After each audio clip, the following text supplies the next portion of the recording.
You know, we all love to talk about how Marcus Aurelius was this great Stoic philosopher, but we rarely talk about the fact that he was also known as the philosopher king, which means he wasn't just a dude sitting around writing books. He was actually responsible for making decisions that affected the lives of millions of people. And he had to do this while dealing with the same emotions that you and I deal with every day. I mean, think about the pressure he was under. He was constantly surrounded by enemies, both foreign and domestic. He had to make life or death decisions about war and peace. And he was always aware that his every move was being watched and judged by everyone around him. And yet, he didn't let any of this get to him. He stayed calm, collected, and focused on doing what he thought was right, even when it was hard. One of the things that helped him do this was his understanding of courage. And what's interesting about his understanding of courage is that it's not what most people think it is. Most people think that courageous people don't get scared. They just go out there and do the scary thing without hesitation. But Marcus Aurelius knew that this wasn't true. He knew that even the bravest people get scared, but they choose to act despite their fear. And this is the secret to developing the kind of courage that Marcus Aurelius had. It's not about eliminating fear. It's about learning to live with it and act despite it. Now, let me ask you something. Have you ever done something brave in your life? Maybe you stood up for yourself when you were being bullied, or maybe you admitted to yourself that you had a problem that needed fixing. Whatever it was, I want you to think about how you felt in that situation. Were you excited and enthusiastic, or were you terrified and hesitant? Let me guess. You were scared out of your wits, but you did it anyway. That, my friend, is what it means to be courageous. It's not about how you feel. It's about what you do. And Marcus Aurelius knew this better than anyone else. He understood that sometimes we have to do things that scare us, not because we want to, but because we have to. And when those times come, it's our duty to rise to the occasion and do what needs to be done. So how did he do it? Well, he used something called negative visualization. This is the idea that we should intentionally imagine the worst-case scenario so that when it actually happens, we're not caught off guard. Marcus Aurelius believed that this practice made you more resilient to whatever life throws at you. He said, when you're upset, ask yourself, is this a good way to respond to whatever happened? Would you counsel this to a friend? And if not, stop doing it. In other words, when things go wrong, instead of freaking out and catastrophizing, take a step back and assess the situation rationally. Is it really as bad as you think? And if not, why are you acting like it is? Next, he wanted you to visualize the worst-case scenario. Imagine the absolute worst thing that could happen. Then, and only then, he says, you may act, speak, or think appropriately. This is what he meant when he talked about negative visualization. It's not about being a Debbie Downer and always expecting the worst. It's about being prepared for the worst so that when it actually happens, you're not blindsided by it. And let's be honest, life is full of curveballs. Unexpected things happen all the time. And if you're not prepared for them, they can knock you off your feet. But if you use negative visualization, if you prepare yourself mentally for the possibility that things could go wrong, then you'll be much better equipped to handle whatever life throws at you. Now, I know this might sound a bit weird, but trust me, it works. One of the best examples of this is the story of Seneca.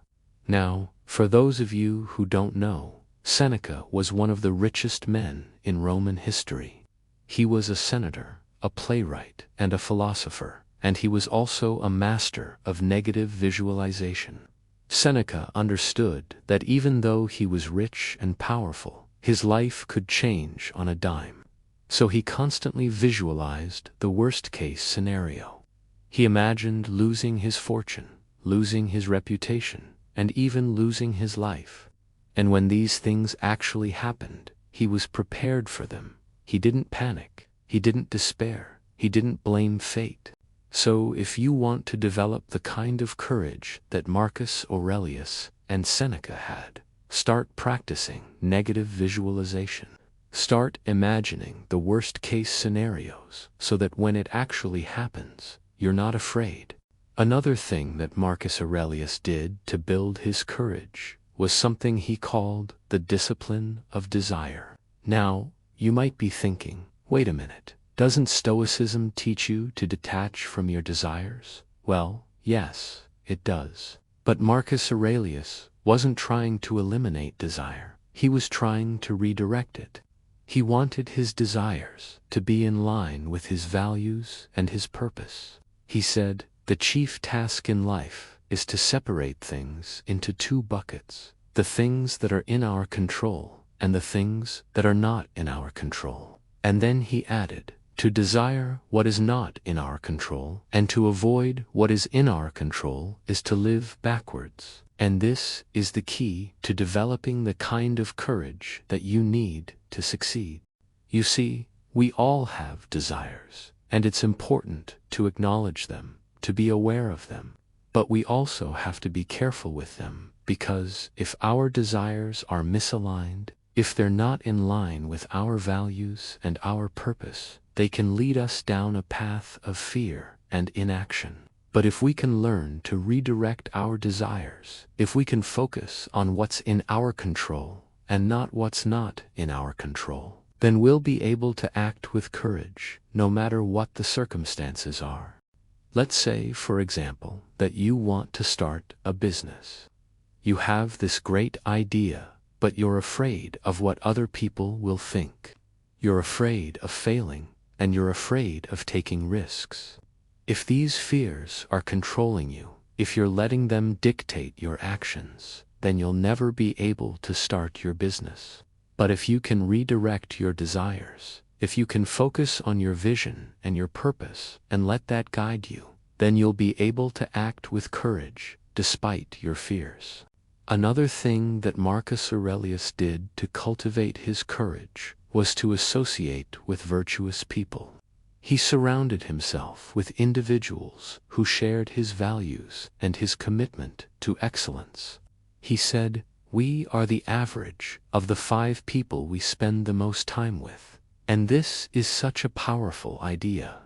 Our friends, our colleagues, our family members, they all shape who we are and how we behave.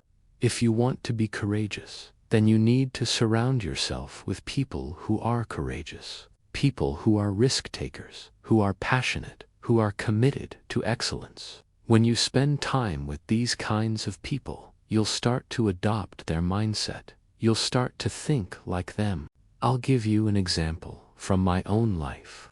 When I was in college, I had a group of friends who were all really into partying and hooking up, and I went along with it for a while, but I knew deep down that it wasn't where my heart was. Then I met a group of guys who were passionate about their studies, who were working hard to achieve their goals, who were committed to making a difference in the world. And I started spending more and more time with them, and guess what? Their passion and their drive rubbed off on me. I started taking my studies more seriously.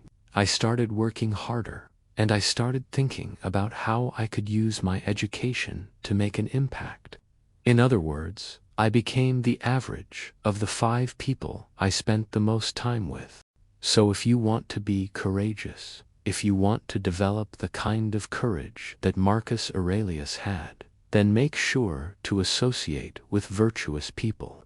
Make sure to spend time with people who inspire you, who challenge you to be better, who push you outside of your comfort zone. Because when you do, you'll start to become more courageous yourself.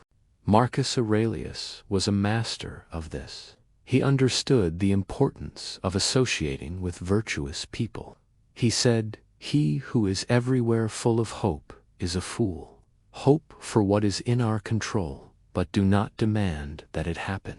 And this is such a beautiful idea. We should always have hope, but we shouldn't be attached to the outcome. We shouldn't demand that things go a certain way, because that's not within our control. What is within our control is our attitude, our effort, our commitment to excellence. And that's where we should focus our attention. If you want to develop the kind of courage that Marcus Aurelius had, then remember these 3 things. Use negative visualization to prepare yourself for the worst-case scenario. Don't let fear control you.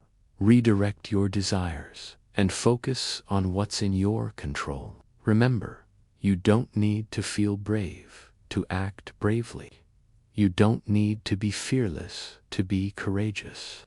All you need is a willingness to act despite your fears, a willingness to face the unknown, a willingness to embrace uncertainty and risk. That's what it means to be courageous. That's what it means to be a Stoic. So the next time you find yourself hesitating, the next time you find yourself doubting your ability, the next time you find yourself afraid, just remember this. Act anyway. Act like the person you want to become. Don't let fear hold you back. Don't let doubt cripple you. Don't let hesitation defeat you. Embrace the fear. Embrace the uncertainty. Embrace the risk and act anyway, because that's where courage is born. Thank you for watching this video.